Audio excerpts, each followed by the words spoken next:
Hello everyone, and this is Ryan and Crystal's Reviews, and you can hear Gunner saying hello as well.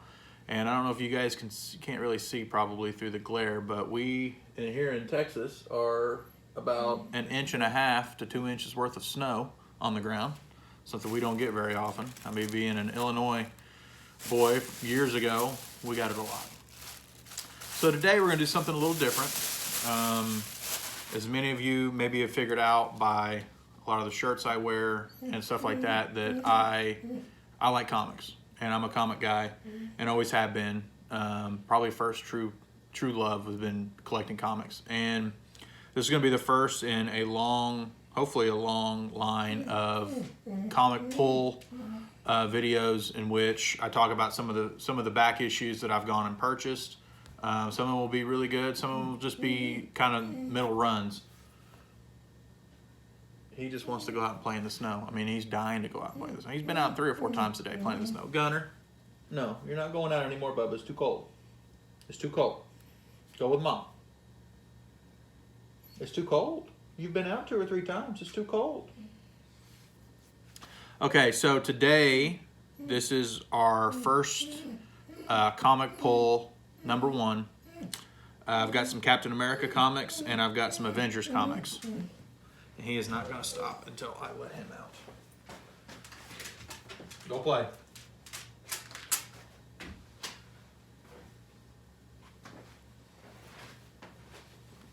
Okay.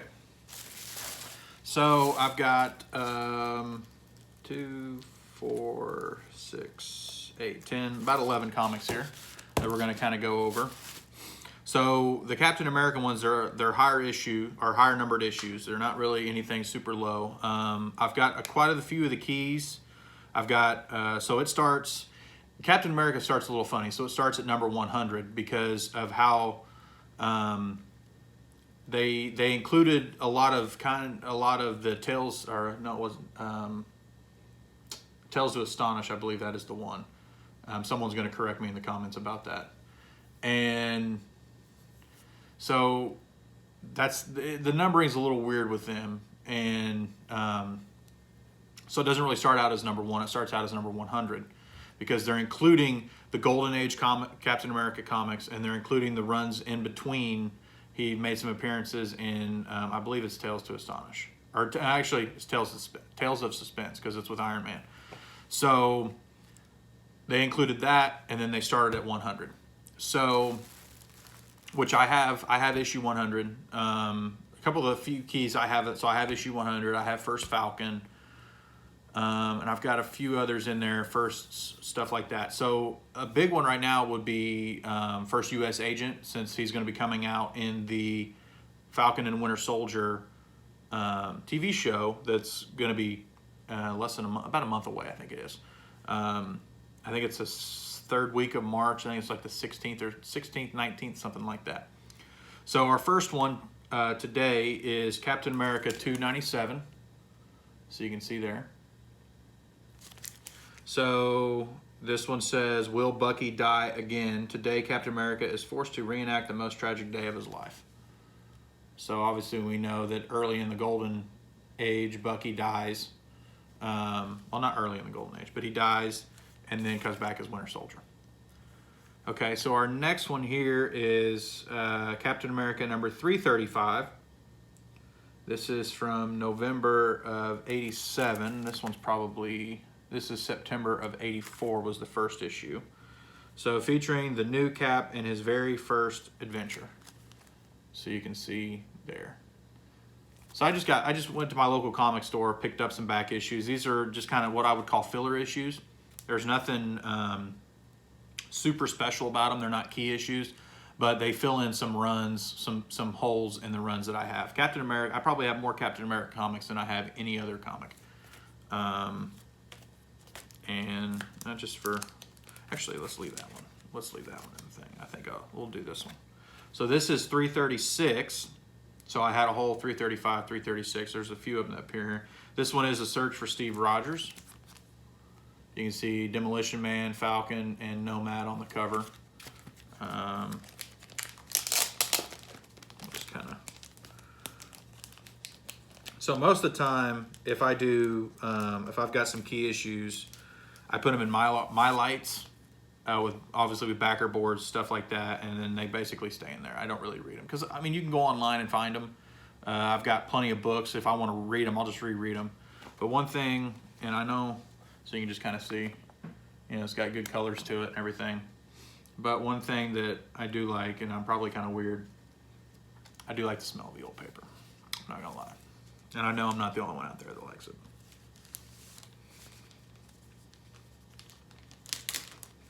So that was 336, The Search for Steve Rogers. And then we've got number 340, Breakout. And you can see U.S. Agent there on the bottom. And Gunner wants to come back in. Of course. He's just giving me that puppy dog look. Did you have your fun in the snow? You got snow all over your back. And it's still coming down. It's supposed to keep snowing for, I think, until late tonight. It's supposed to, until it stops. So you can kind of see, it looks like Mole Man right there. I'm not sure if that's who that is or not, but that's who it looks like. So that's 340. So, I mean, these aren't anything like, I mean, these are probably all anywhere between maybe VG to FN. But a lot of these issues, I don't really go for quality on some of these. Now, obviously, if they're keys, I want to get a really good quality key. Like most of my keys, I like to have at least 4.5 to say 6. Obviously, when you start getting 7, 8, 9, you're going to start paying a really high price on those. And especially if they're CGC graded, which you comic people out there know that CGC, they slab them in plastic and it's sealed. And I've only got one of those. I'm not a huge fan of them. I have my reserves and my pros and cons over that. But the one I bought, I believe, is Spectacular Spider-Man 33, 34. I think it's the first Frank Miller drawn issue for Marvel. And I just bought it because of that. And actually there's a little crack in the slab up on top. So it was discounted. I think I got it for like 30 bucks or something like that. I don't remember exactly. So, but I just like to, these just basically go in the comic box. They're in line. If I go flipping through, you know, when I'm showing comics to people or whatever, I go flipping through, boom. You know, I like to say, oh, I got this run, you know. So this is Cap 342, A Viper in Our Midst. So you can see everyone there on the cover. So, I mean, I'll get a little closer in there and you can kind of see that, you know, there's some wear and tear on this one. You know, it's got a little bit of a spine roll up in here, a little discoloring up there on the, I'm not even sure what they call it. I always call that just like the placard, I guess. I don't know. I mean, like I said, I'm not looking for super high quality in these books. These are the books that you would, you know, these are what I call the filler. I said, you know, the filler issues. The story's not super key, and it just kind of continues on through the books. So this is 343. This is Routed by the Resistance. You can see there. Cap getting shot at. Got the shield. This is, and then we got 345, Surrender. You can see Cap there, and they've kind of got him split with a U.S. Agent. That's kind of a neat cover. Got the American flag back there.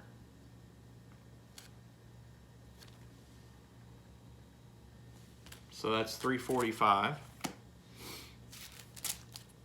And then we got 346, and this is the last one of the Cap comics that I bought. So I think I got 8 or 9 of these. It says, from the pages of the X-Men comes Freedom Force, Ambush.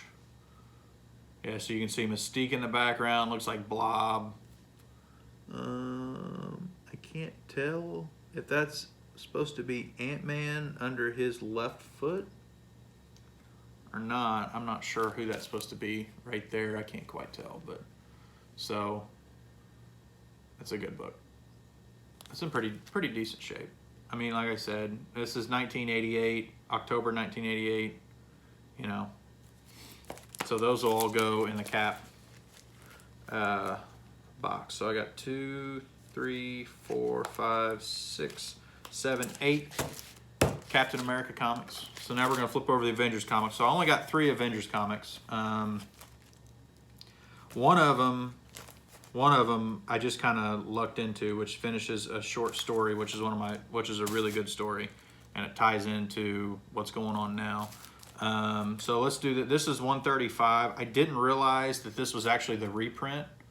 So this is actually the reprint. You can kind of see here at the bottom. That's the kind of the telltale, not for resale. I didn't realize it when I got it. They had 2 of them. They had the original and this one was in better shape than the original. So I just grabbed it, not thinking. You can kind of see there. So you got Vision on the cover, you got Ultron, you got Thor, Mantis, Iron Man. It says it was Ultron 5 who created you, android, and now Ultron 5 will destroy you.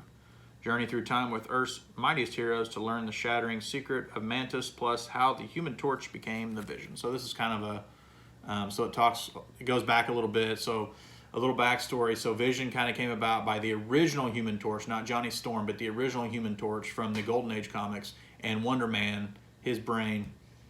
And they Ultron put that together and created the Vision. And of course the Vision decides that he attacks the Avengers, and then he figures out that he's actually fighting on the wrong side. The Avengers test him to make him a full Avenger. A little bit, it's not, 57 is his first appearance, but it's after that. I think it's 1 or 2 issues after that they kind of test him fighting wise to see if he's worthy of being an Avenger. So this is issue 135. This is a reprint though, so that's kind of a bummer, but you know, it's okay. I could go back and get the original if I want. Now this one is the one I was mentioning. So this is issue 185. So this is At Last, the Origin of Quicksilver and the Scarlet Witch, the Yesterday Quest. So this starts the beginning of the Wundagore Mountain I think it's a 3-part. And the third one is actually probably one of my favorite comic book covers. It's got the Witch of Wundagore Mountain. It's got Scarlet Witch on the cover, and I think it's Cap, Miss Marvel. I know Wonder Man's in there. Quicksilver's in there. I can't remember who else is in there, but they're all suspended upside down, and she's like shooting. She's kind of like got her hand up in the air, kind of, and her eyes are all.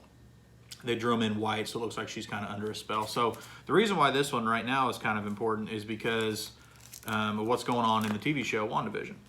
So I'm sure everyone out there is probably watching that.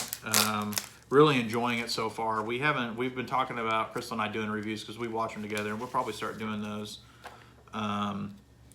But this has got, at the very end, this is probably one of the weirder things into Marvel Comics, but you can see there, it's got Bova, the cow, who actually takes care of Wanda and Pietro when they're children.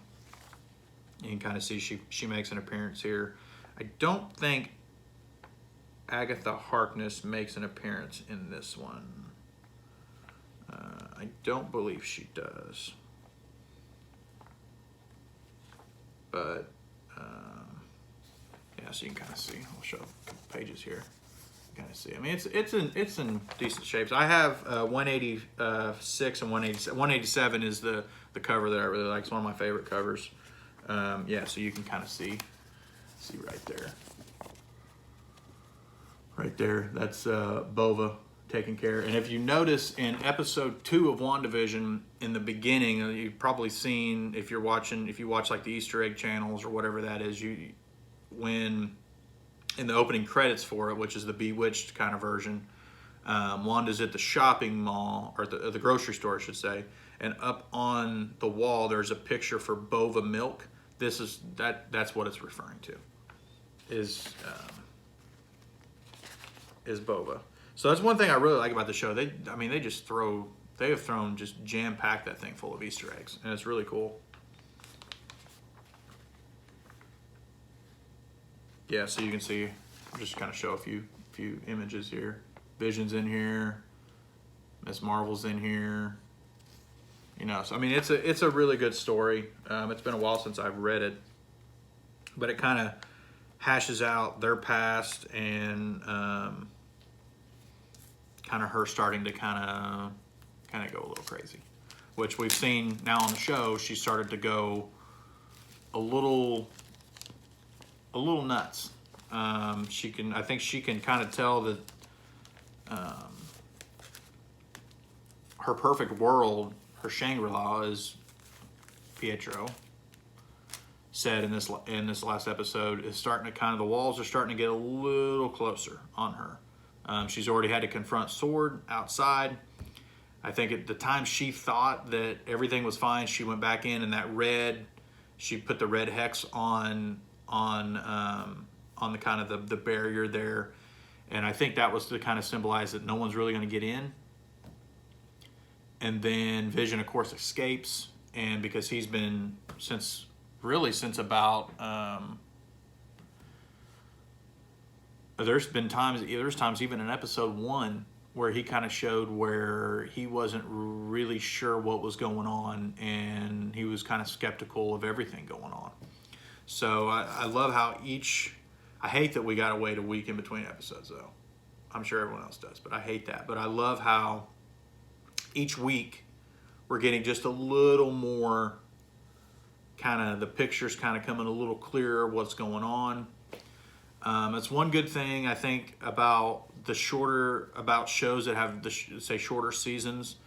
You don't get as much what I would call filler episodes, right? So you'd have this big overarching story arc, say from, starts early on in a season, but you've got to go through 20 some episodes of a season before you kind of get the answer to that. With these shorter ones, it's like it's kind of sit on your seat, edge of your seat the whole time. Like there's always things happening. That's what I liked about The Walking Dead early on, was I felt like every episode kind of left you wanting a little bit more. These last few seasons, I haven't watched since the second full season of Negan. I started to lose out on it. I mean, they would spend 3 episodes talking about what they were going to do. They'd go do it and it'd be over in 5 minutes. Great. What are we going to do now? We're going to sit here and talk around for another 6 episodes on what we're going to do. And it just kind of it lost me. I'm not going to lie. The first few episodes of WandaVision, I gave, pretty good slack with, because I knew you weren't really going to find out what was going on in the first couple episodes. It was going to take probably 3 or 4. And it was that 4th episode where you kind of saw on the other side of it was Sword that now we're starting to kind of get a good idea of what's going on. So we'll save that for maybe Crystal and I will do a review this week on episode 7, because that's the next episode up. So our last comic for today is Avengers 201, and I just think this is just kind of a funny cover. So you can kind of see there, and it says, "Stand back, Avengers. This is where Jarvis takes over." And I kind of feel bad because he's got a vacuum in his hand. Like, what's he going to do with a vacuum?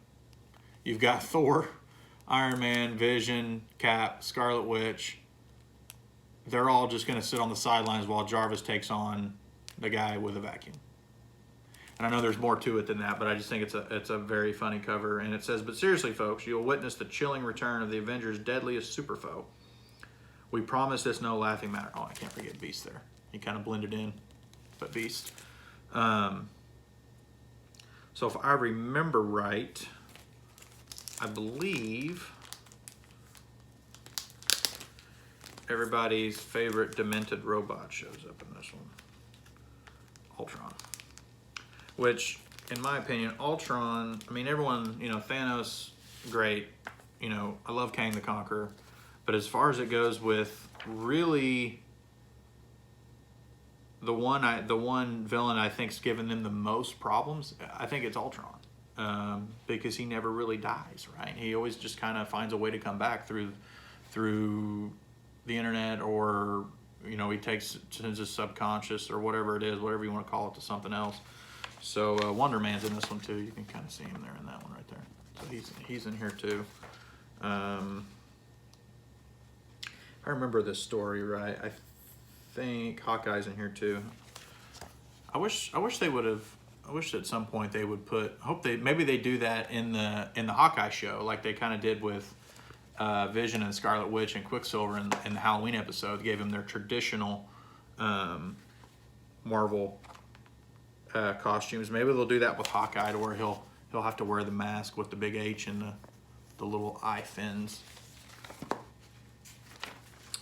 Let's see. I might be thinking of a different story.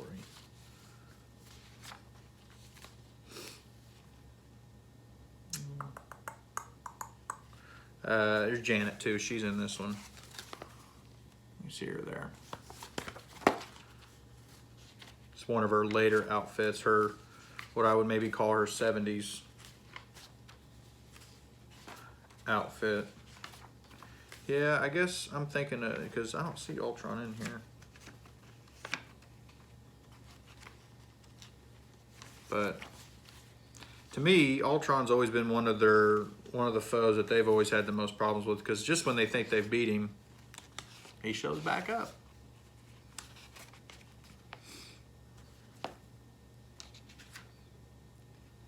Yeah, so this issue's from 1980, so yeah, I guess that's her 70s and 80s costume that they put her in.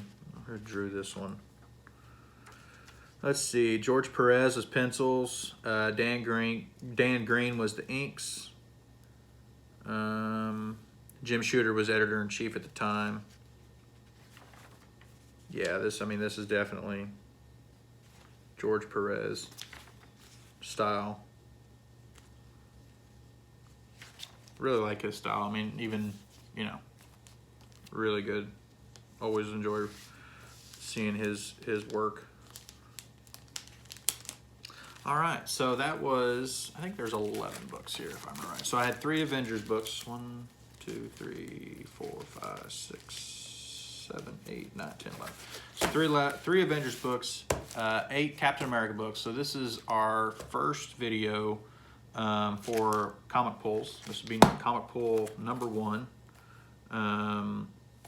So like I said, some of these videos are gonna have a lot of these kind of what I would call the runs. Just as I'm filling spaces in longer runs of books.